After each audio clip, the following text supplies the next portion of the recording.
What did the YouTube? It's your boy Shannon coming at you with another MARINCESS deck profile. We just performed very well at a Richmond, Virginia regional this past weekend with MARINCESS. You already know what it is, baby. Be sure to hit that like, hit the subscribe, and we'll get right into it. To kick it off, you already know 3 blue tings, 3 spring girl, 3 seahorse, 3 mandarin, and 3 pass to round up all the MARINCESS main deck monsters. As you can see, we took out a bunch of other cards. Hint, hint, silent mining. I don't want to play that card anymore because it plays into Ash. So I'd rather just play the names. So I'm playing 3 of each for consistency, as well as other cards that you are about to see in the main deck as well. Next, we got the 3 Nibiru's and the 3 Ash to round up the main deck monster hand traps. Took out the effect veilers, ghost mortars, battles, stuff like that. Just don't want to play any more of those low impact hand traps because we took them out for 3 and 3 of Book of Moon and Book of Eclipse. They are better going into boards. Take account of going second and going first. They're really good cards to set to help interns disrupt combos and whatnot. Now we also play 3 dives and 1 battle ocean. Did bump up the 3 dive instead of 2 because we are now playing double desires. Cash is kind of falling off a little bit as it's being combated a lot in people's side and main. So I'm not too afraid of going into a cash board with desires because it's not as prevalent anymore. It's also a very easy card to side out, and you know, it helps with the consistency problems. The deck's biggest problem that I was having was seeing a name.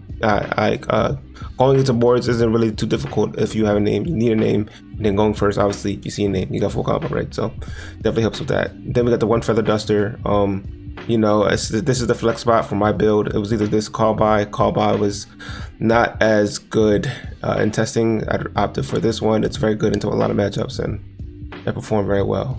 Then we got the 3 waves and the 3 imperms to wrap up the 40 card main. I will stand by 3 waves, especially now that I'm playing desires. I don't want to hit all my waves, and the 3 imperms is just a really good generic hand trap. Next we got is the extra deck. Made a call like pretty much one change, which is the World Sea Dragon. I play 2 of it now because I pretty much cash. You know, don't want to get hit with the Mind Hacker, so I'll play 2 because it's pretty much the best card in extra deck, right? Really good card. Next, the 1 Aqua Argonaut and the 1 Bubble Reef. Don't really got to say much about that. And then the 1 Wallwood Rock and the 1 Core Triangle. Again, don't have to say much about these as MARINCESS players already know. We play 2 Corals. You know, really good card. The 1 Splash Mage, the 1 Crystal Heart. I will stand by Crystal Heart. Card is nuts going into certain boards and certain decks, especially backrow decks. Then we got the 3 Blue Slugs and the 2 Sea Angels. Going to stand by this ratio. Works for me a lot. I'm a grind player and really good cards in the grind to play multiples of. Now for the side deck. This performed very well for me. I like playing 3 of each. I love when my side decks look like this, where it's just 3 of each really good card. Helps with consistency. We got the 3 Gamma Cells, overperformed the entire event. Card is nuts. Then we got the 3 Cosmics, gotta respect Runic, as well as backrow decks. 3 Droplets. Literally every single matchup that isn't cash, I will side this card in because it's just good. Droplets will always be droplets. It's really good. Lightning Storm. Again, Lightning Storm ain't evenly. Again, I respect backrow decks too much, as well as, you know, big huge boards for evenly. So I'll play each of those for backrow removal.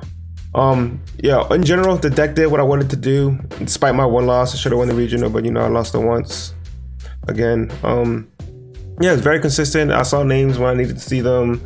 I did combo when I needed to do combo. I didn't brick the entire day. The deck is just nuts. For matchups, the matchups were pretty much across the board. I played against everything. Round 1, Notaria Runic. I lost a die roll. I won 2-1. I lost game 2 to There Can Be Only One. He put up a board which wasn't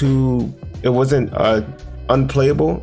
Like, I could play through the board, but then in the process of me playing through it, he flipped There Can Be Only One, which is just, you know, GG. And I didn't side in Lightning Storms, Evenlies, and I sided out the Feather Duster because those cards don't really do anything to the Runic board. Your typical Runic board, you need the Cosmic because the smart Runic player is gonna, you know, summon Huggins, protect, blah blah blah. But that's so I didn't have an out to the really won, but we won the match. Around 2 against Lab, won the die roll 2-0. That deck needs to win the die roll to win anything. Cash 2-0, won the die roll, just, you know, did combo. Melfi Sprite, lost a die roll, but I won 2-0 because I drew. I think I drew hand traps pretty well that matchup, so he couldn't play through them. Then round 5, my 1 and only loss. Despia, 1, I lost a die roll. 2, he made that Gimmick Puppet.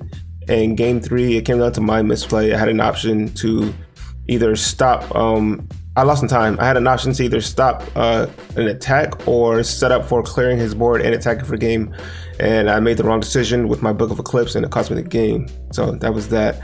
Round 6 against Sword Soul, 2-1. I lost a die roll. I lost a die roll. I won game 1. Game 2, he put a board again. Playing MARINCESS, have a bunch of extenders. I could play through it, but the last one of the he had set 3. I wasn't really too worried because my hand it played around the trap, the one that pops 2, as well as like an imperm. I could play through those 2, but I couldn't play through the 3rd set, which was a judgment. So I lost that one. Round 7 was against MathMech, 2-1. I won the die roll. Game 2, I hand trapped him. I pretty much, like I said, that I've explained this before, you just want to keep them off the trap. I capped him off the trap and he ended up hard drawing it, so I lost because of that. Round 8 was against Cash, again, easy matchup, 2-0. I lost a die roll, still 2-0'd him. And then the very last round, Sword Soul, shout out to that guy for playing Sword Soul and making it to the last round, X1. Unfortunately, I told him it came down to the World Sea Dragon kind of carried that. Sword Soul is a little awkward because of the Tengyus. You have to interact with the wave a little not to your advantage as much because you got to stop stuff that you don't typically win the game. But it just, you know, you got to do what you got to do. But yeah, overall, really good regional. I had a lot of fun. Shout out to all the homies. You already know what it is. Team Scheme, all the sponsors, Game On, Angry Comics. Shout out to Unbound Gaming. Shout out to all the homies, man. You already know. Shout out to Wes. You already know. My main testing partner. If you guys got questions, don't forget to hit the like and subscribe. Show love in the comments and ask questions. Ask away, as you know, I'll answer. And stay tuned for the next deck profile for the new format, which a lot of you guys have been asking about. What changes are we going to make? What decks are going to be played? And then what do we need to play accordingly? I will be posting that as soon as the format gets here and I get more I'll test for the format, but we're going to get more tested in to give you the proper deck profile. With that being said, guys, take it easy.